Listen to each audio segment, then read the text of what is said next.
작가님 자기소개 부탁드릴게요. 안녕하세요. 저는 소설 쓰는 윤신우라고 합니다.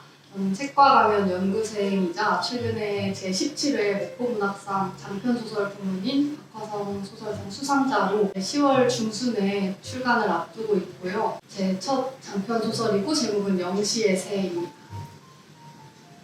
문학상 1등, 상금이 무려 5천만 원이더라고요. 예상하셨나요? 전혀 예상을 할 수가 없는 일이고요. 사실 소설을 처음 쓰기로 마음 먹었을 때부터 그냥 정말 좋아서 쓴 거지 이런 문학상 수상을 비롯한 엄청난 성과를 기대하거나 목표로 했던 거는 아니니까요. 그리고 어떤 공력이랄지 이 소설을 쓰는데 반드시 체득해야 하는 어떤 내공 같은 게 분명히 충분치 않음에도 가능성을 높게 평가해 주셨다는 점에서 굉장히 운이 좋았다고 생각하고 있습니다. 문학상 수상한 장편 소설 영시의 새는 어떤 내용인지 간략하게 소개해 주실 수 있을까요? 영시의 새는 아주 약간의 SF적인 요소가 섞인 순문학 소설입니다. 한 남자의 미스터리한 죽음을 매개로 천문연구원과 기자 두 명의 주인공이 교차적으로 등장을 하고요. 이들의 일상에 미묘한 균열이 생기게 되고 그 균열들이 점차 거대한 틈으로 벌어지면서 그 틈을 통해 어떤 우주의 법칙이나 초월적인 존재들이 얽히게 되는 그 과정에서 인간으로서의 어떤 존재의식과 자유의지에 대한 선택과 다합이 이어지는 그런 내용입니다. 앞서 소개에서도 잠시 말씀을 해주셨는데 작가님께서 받으신 상은 어떤 상인지 좀 궁금합니다. 박화성 소설상은 한국 최초로 여성 장편소설가인 박화성 선생님이 이름을 딴 목포시 주최 장편소설상이고요. 10월 18일에 출간이 문학과 지성사에서 예정이 돼 있습니다. 직장을 다니시면서 완성한 작품이라고 들었습니다. 어떻게 이 소설을 쓰게 되셨는지 궁금합니다. 구체적인 계획을 잡고 썼던 거는 아니고요. 사실 소설이라는 게 그렇게 계획해서 할 수 있는 일인지도 잘 모르겠고 계획이나 어떤 논리보다는 어떤 스파크랄지 불꽃 같은 거에 좀 이끌렸던 것 같은데 처음 소설을 쓴 거는 지난해였어요. 퇴근하고 자취방에 앉아있는데 나중에나 언젠가가 아니라 지금 바로 쓰고 싶다 하는 어떤 강한 충동이 일었었거든요.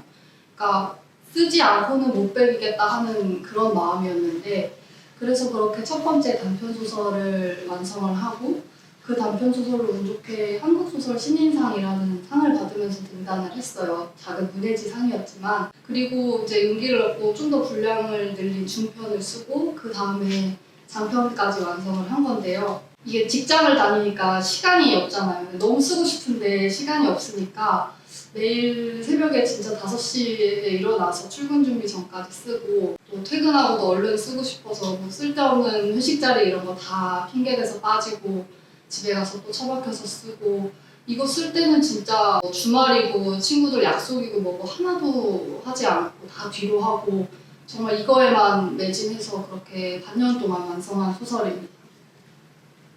첫 장편 소설이라고 하셨는데요. 집필 과정에서 느꼈던 것들도 있을 것 같아요. 말씀해 주실 수 있을까요? 신기하다고 생각했던 거는 소설이라는 게 어떤 이론이나 기술적인 요소도 분명히 필요하지만 그냥 매 순간이 다 일종의 채집 같다는 생각을 했었어요. 앞서서도 제가 어떤 스파크나 불꽃 같은 거 이끌렸다고 말씀드렸는데 그런 게 정말 뜬금없이 급습하는 게 아니고 그냥 차곡차곡 평소에 작은 불씨들을 모아서 쌓아놨다가 그런 게 한순간 폭발적으로 터지는 것 같은 느낌이거든요. 예를 들어서 이번 소설에서도 제가 의미 있는 메타포로 든 게 생선구이를 먹는 장면이 있는데 그거는 제가 진짜 혼자 생선구이 먹다가 메모해둔 글에서 차용을 해온 거였어요. 그러니까 그런 일상의 작은 관찰, 뭐 맥락 없는 어떤 호기심, 엉뚱한 상상 이런 것들이 다 아직 이야기가 안 됐을 뿐이지 새끼 이야기들 같은 느낌이랄까요. 어떤 그러니까 뭐로 자랄지 모르는 새끼 이야기들 그런 일상의 작은 것들이 다 채집 같다 그런 생각을 했습니다. 소설을 쓰는 과정에서 작가로서 중요하게 생각하는 점이 있다면 무엇일까요? 어떤 독자의 시선이나 뭐 대중성이나 시장성 이런 것도 분명히 중요한 요소고 빠질 수 없는 역할을 하는 것들인데 어디까지나 쓰는 사람의 입장에서 1차 생산자의 입장에서 말씀을 드린다면요. 재미가 가장 중요한 것 같아요. 이게 내가 쓰는 글이 재미있느냐가 아니고 쓰는 내가 재미있느냐를 저는 가장 중요하게 생각하거든요. 그러니까 일단 저부터도 처음에 쓰지 않고는 못 배기겠다 하는 강렬한 마음이 있었기 때문에 이걸 끝까지 쓸 수 있었고 이게 정말 흥이 나서 안달이 나서 쓰지 않을 수 없는 마음이 없으면 그 글을 마무리 짓는 게 불가능하다고 생각하거든요. 이게 어떤 자기계발서나 에세이 같은 거랑 또 결이 다를 수 있는데 소설에 있어서는 그런 마음이 있어야만 가능한 것 같아요. 이게 그렇지 않고서는 뭐 어떤 의무감이나 숙제나 뭐 단순히 비즈니스 도구 정도로만 생각하고 뛰어든다면 절대로 소설을 마무리하는 게 불가능하고 또 소설을 쓰면서 마주할 수밖에 없는 고뇌나 고민 같은 것들이 정말 괴로울 것 같거든요. 그래서 저는 쓰는 사람의 재미, 설레임이 가장 중요할 것 같고 저도 막 그런 마음이 들지 않을 때는 일단 쓰지 않고 좀 차오를 때까지 기다리거든요.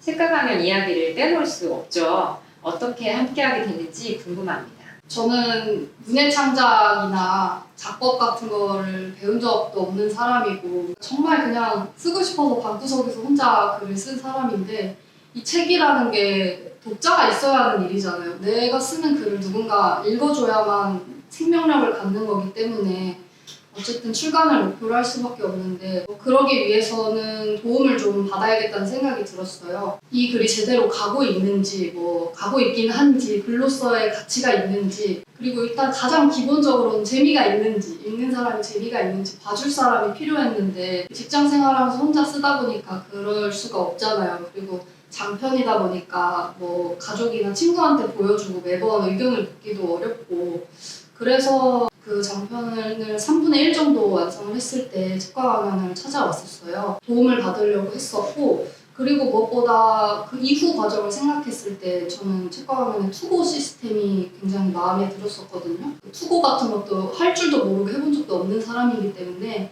그 과정에서 전문가의 도움을 좀 받으면 내 책이 좀 더 깔끔하게 정갈하게 탄생할 수 있지 않을까 생각했습니다. 이정은 대표님께 집필 과정에서 도움을 받았다고 들었습니다. 구체적으로 어떤 부분인지 이야기 부탁드립니다. 이정은 대표님한테 개인적으로 굉장히 감사하고요. 제가 처음 들고 초반부부터 시작해서 결말까지 끝까지 이정은 대표님이 다 직접 봐주셨거든요. 이정은 대표님 재밌다, 뒷부분 너무 궁금하다 이 정도 말만으로도 정말 힘이 되고 용기를 얻었는데 그렇게 계속 쓸 수 있는 동력이 좀 됐다고 봐요. 그것도 그렇지만 처음부터 제 글을 끝까지 저만큼 애정을 갖고 봐주신다는 게 많이 느껴졌고 그렇게 처음부터 끝까지 봐주셨기 때문에 제 글의 흐름이나 어떤 결이나 저라는 사람의 개성까지도 다 훤히 보고 계셨다는 생각이 들거든요. 그렇다 보니까 흐름이 좀 이어질 수 있게 매끄럽게 이어질 수 있게 많이 도움을 받았고 그리고 제가 실질적으로 아이디어를 얻은 부분도 굉장히 많은 게 이제 소설의 SF적인 요소가 가미됐다고 말씀드렸는데 이정 대표님이 그 분야의 지식이 있으시더라고요. 그래서 그런 부분에 대해서 대화를 하면서 제가 소스를 얻은 것도 굉장히 많았어요. 사실상 책가강연의 어떤 시스템에 이끌려서 왔다가 이정은 대표님이라는 개인에게 받은 영감 같은 게 굉장히 컸습니다. 작가로 전향했다고 들었어요. 어떻게 결심하게 됐는지 궁금합니다.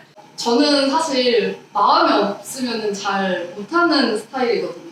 이 일에 의미가 없다고 생각하면 마음이 잘 쏟아지지 않고 대신에 마음이 있는 일이라면 정말 사력을 다할 수 있는데 이 소설을 쓰다 보니까 전에 하던 일이 저에게 그만큼 의미를 갖지 못한다는 생각이 들었어요. 그렇다고 제가 글 쓴다고 당장 직장을 때려치고 그런 건 아니었고요. 1년의 유예기간을 뒀었거든요. 이게 잠깐 지나가는 격정인지 아니면 내 진심인지를 스스로도 테스트를 해보고 싶어서 1년 동안 소설을 써보자고 생각을 하고 썼던 건데 그 1년 동안 사실 단편, 중편, 장편을 완성하고 그리고 단편으로는 신인상까지 받았었고 무엇보다 제가 흐트러지지 않고 매일 새벽마다 일어나서 글을 쓰는 게 너무 행복하더라고요.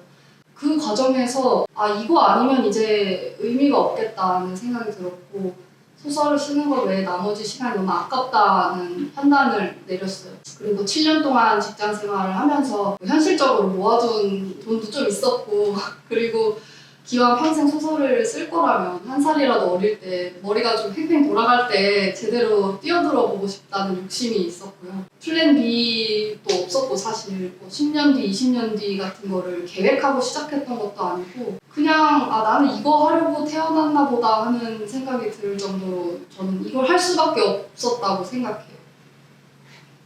앞으로의 목표나 계획이 있으시다면요? 목표나 계획은 잘 모르겠고 소망은 처음에 소설을 쓸 때도 마찬가지고 지금도 변하지 않는 소망이라면 제가 책을 쓰면은 가족 친구 빼고 제 이름 보고 책을 사주는 사람이 딱 10명만 있으면 좋겠다. 이게 제 정말 꿈 아닌 꿈이었거든요. 이 분야에는 너무 뛰어나고 반짝반짝하신 분들이 많아서 제가 감히 소설로 어떤 명예나 명성을 꿈꾸거나 할 수도 없고 그거는 진심으로 그렇게 마음이 가지 않아요. 그런 쪽에는. 근데 콘크리트 독자 10명은 정말 탐나는 제 소망인 것 같아요. 그리고 목표라면 잘 모르겠고 이제 꿈이라면 하나 있다면요.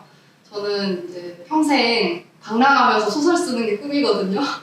그래서 제 꿈은 이렇게 단기간에 결판이 나지 않고 마지막에 가야 알 수 있는 꿈이에요. 그래서 그때까지 제가 우직하게 흔들리지 않고 평생 글을 쓸 수 있으면 좋겠다. 그게 꿈입니다.